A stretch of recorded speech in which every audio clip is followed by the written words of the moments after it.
There are only three fundamental ways to stop attacks from motivated and intelligent adversaries. Today, we are going to identify and explore those options and discuss how they may be applied to ransomware. Now, stopping cyber attacks is really difficult. In many cases, it's nearly impossible.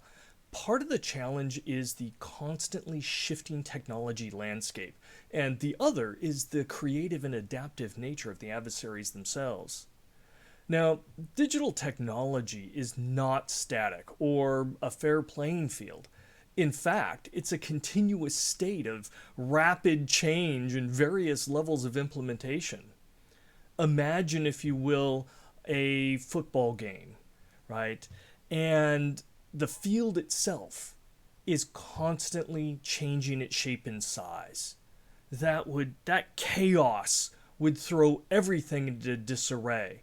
And if you started to have water hazards and sand traps and other terrain that just would appear at random, that also would cause chaos.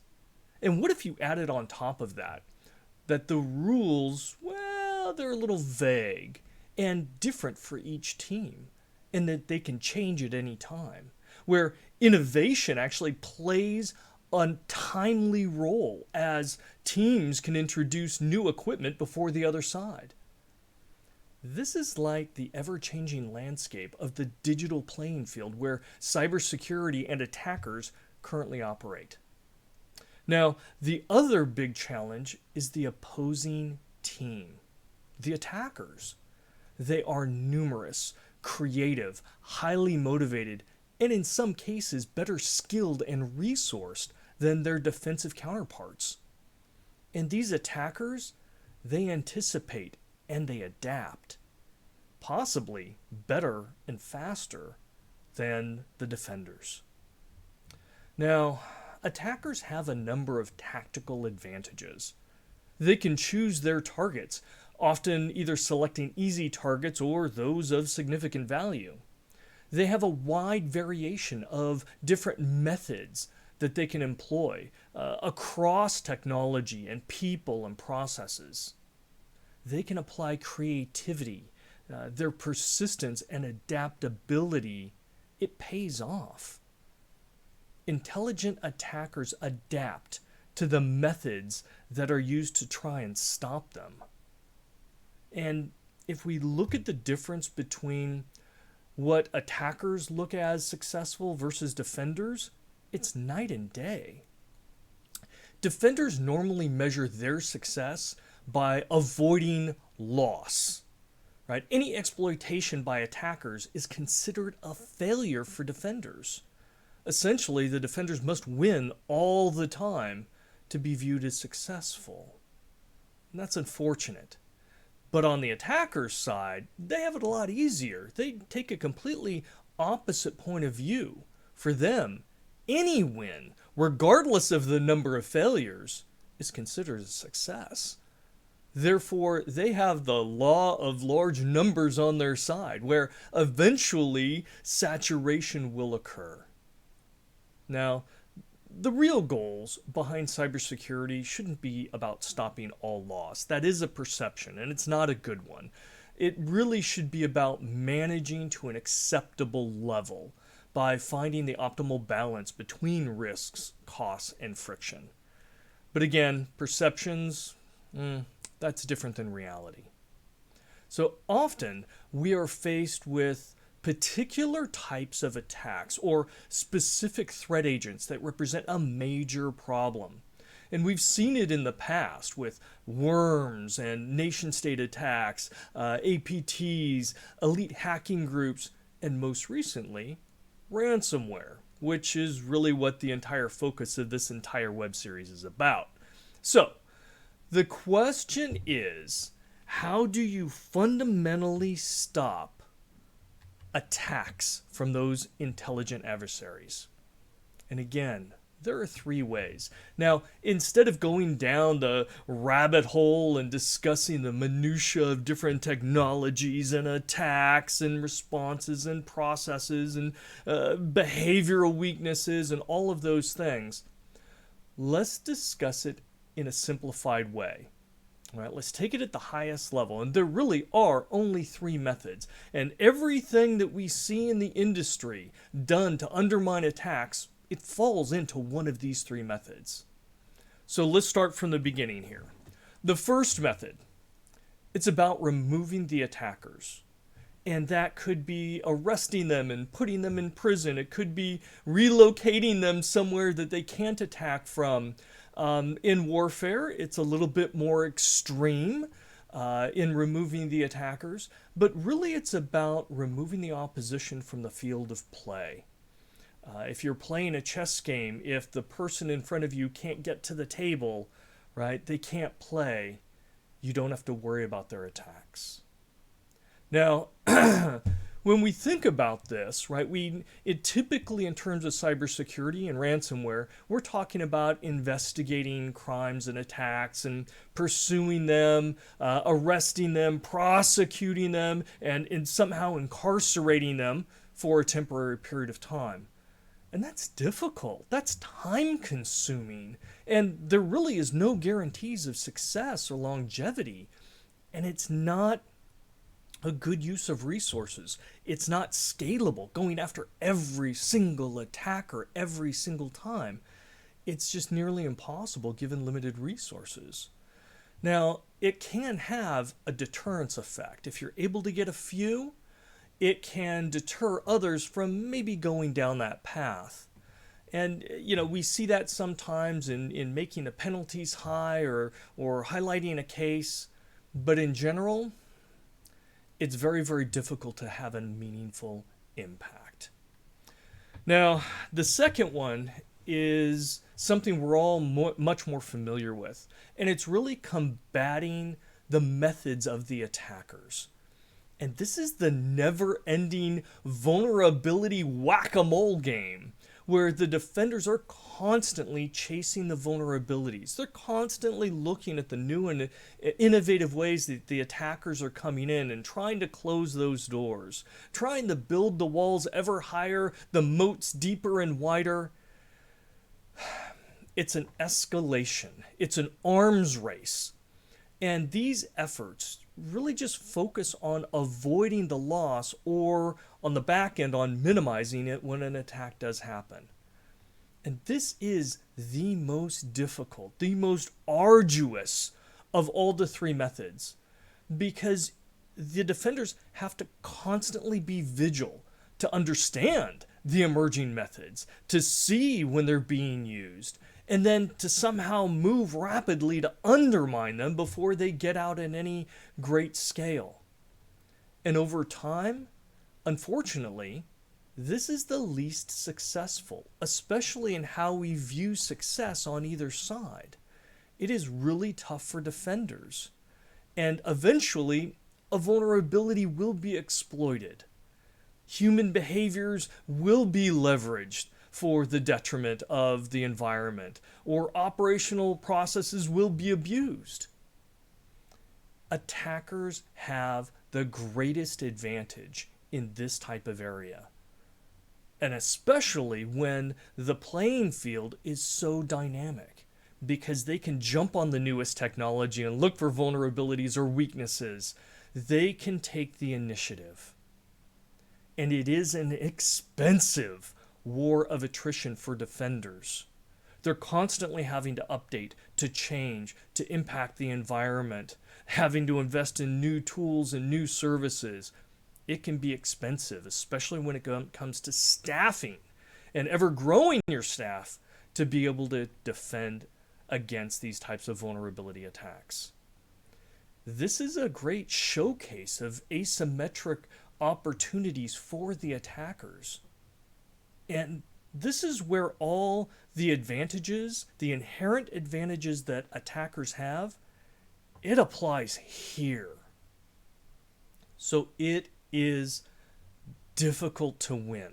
But this is what we normally see in the environment. And by the way, for static environments, this actually works pretty well. It takes some time.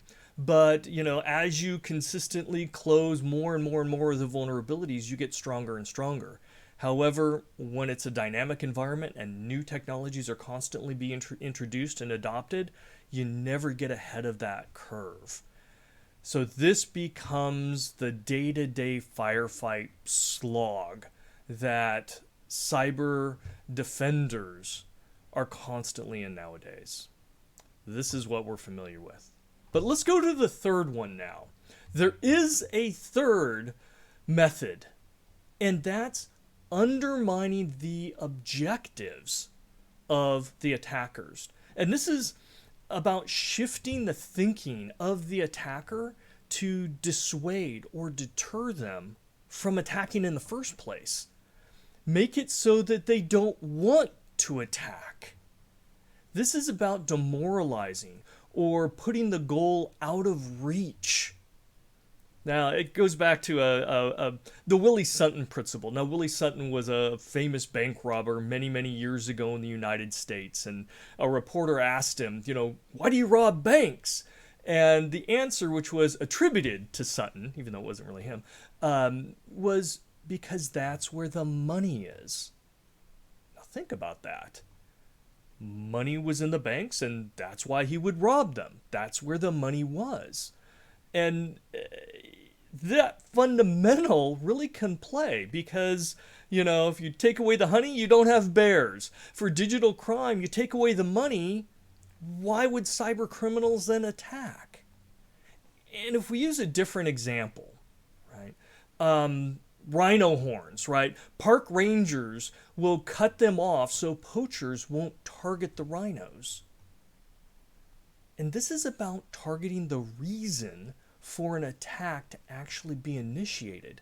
And knowing what those reasons are is very powerful, especially if you can achieve this.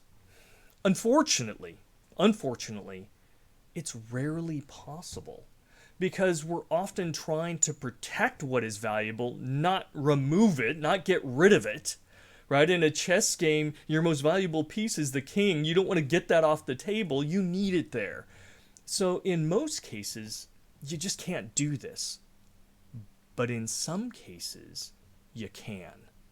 And when you can, it is tremendously powerful. It's sweeping, game-changing. And that can be hugely cost-effective. And it's sustainable over time. It fundamentally can change what is perceived as normal. So don't underestimate the possibilities if this can be achieved.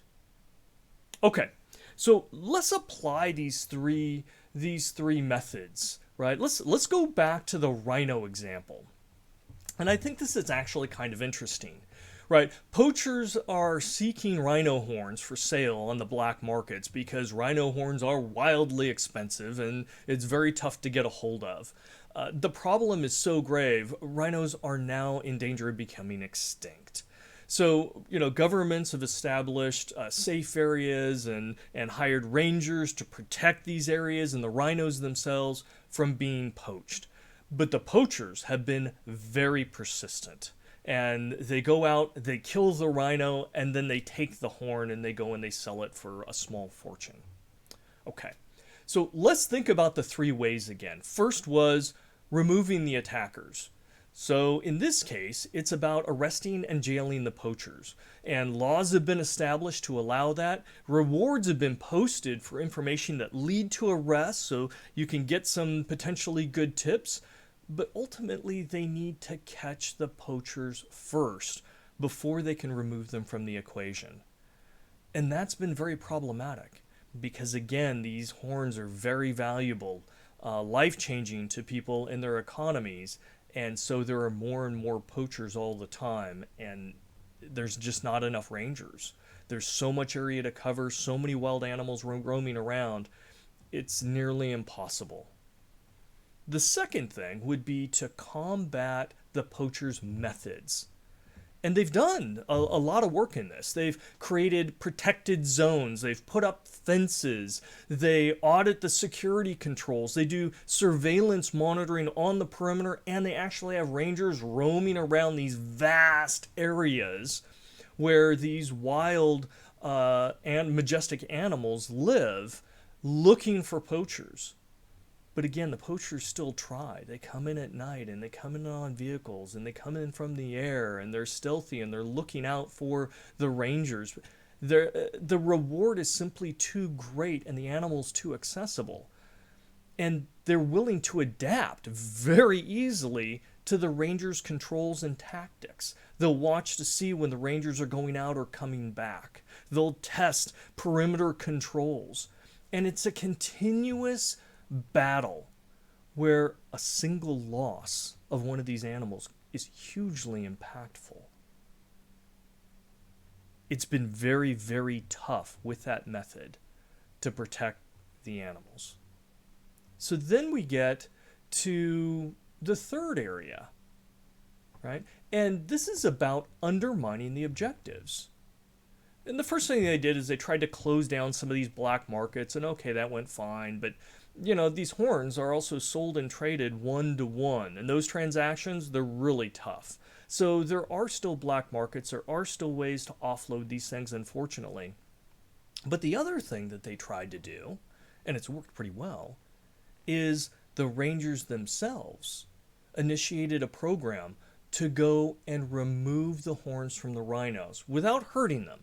Right, so they would tranquilize them, they would cut the horns off and then let them go, run off and live their lives, and they would have to do it periodically because the horns would grow back. But in doing so, that essentially took away what the attackers were seeking. This is what they were pursuing. They were going after the horns.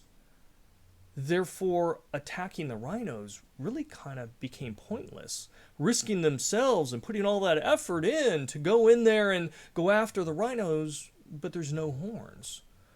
They separated the objectives from the attackers. The attackers couldn't get to it. Now, it didn't work perfectly, but they've seen dramatically positive results in many of the areas that they've done this to. It really has undermined the abilities of attackers to achieve their objectives, and that has reduced the number of attacks and attempts. So let's apply this back to ransomware, right? Because it's important. This is why we're talking about this. And if the goals are for ransomware, right, we want to effectively knock down ransomware to a huge degree, right, say 90 or 95%. We want to do it in a timely manner, let's say within a couple of years, 2-3 years. We want to do it at a low cost. In fact, we want to see a return on investment within a few years. We want to minimize any of the friction to users or companies. What else? We would want it to be sustainable, right? Anything that we do to solve ransomware, it's got to be sustainable because we know the bad guys are going to adapt. So it has to be sustainably adaptable to remain effective and efficient over time. Okay, so what method do you think would be best to lead with? Removing the attackers? That's really difficult given the vast number of attackers, where they're at, how difficult it is to attribute something to them and then track them down, grab them, and prosecute them. It would be unlikely to find enough attackers really to be effective as a deterrent, and the rewards are still really good. So that's a pretty tough area to lead with. Now, the second area is really the area that we've led with thus far. It's the traditional cybersecurity practice. We're going to buy solutions and tools, and we're going to train people, and we're going to do all these different things. And it has had a positive impact, but it has not stopped the growth. Not anywhere near stopping the growth of ransomware. Right now, ransomware is growing 200 to 300% per year every year. And the amount of impacts that it's having is getting greater and greater. Even if the attack number or the ransoms, the amount of ransoms were to stay the same, the targets that they're hitting, like critical infrastructure, don't just impact that company. It's all the customers of that company. We saw that with, the fuel distribution company. It attacked them, but it impacted, a huge chunk of the East Coast and their ability to buy fuel. So this, although combating their methods is important. It's been frustrating, and it's fallen short. And my concern is right now the trend doesn't show that it would be effective to the level that we need. It would be too expensive to be sustainable.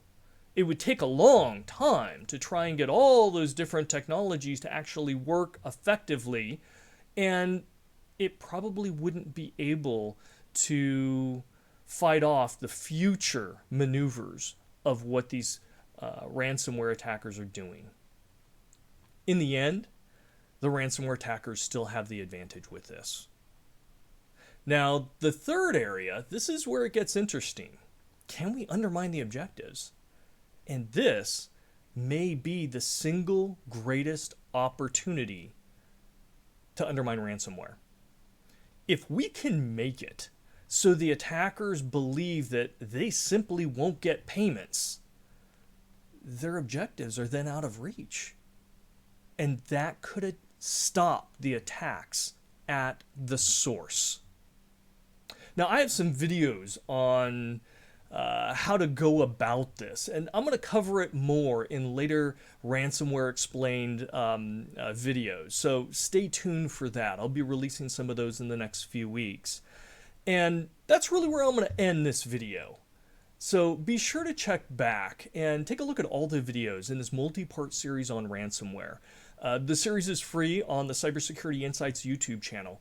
And please drop in your comments. Tell me what you think we should be leading with in the industry. Should it be trying to remove the attackers? Should we stay the course and just try and continue to improve some of the tools and processes? Or should we go down the path of undermining their objectives? Thank you for watching. Be sure to subscribe, watch all those videos, because ransomware is impacting all of us. We're seeing it in the news. And ultimately, the more we share and collaborate about this topic, the stronger we all become at protecting the world from ransomware.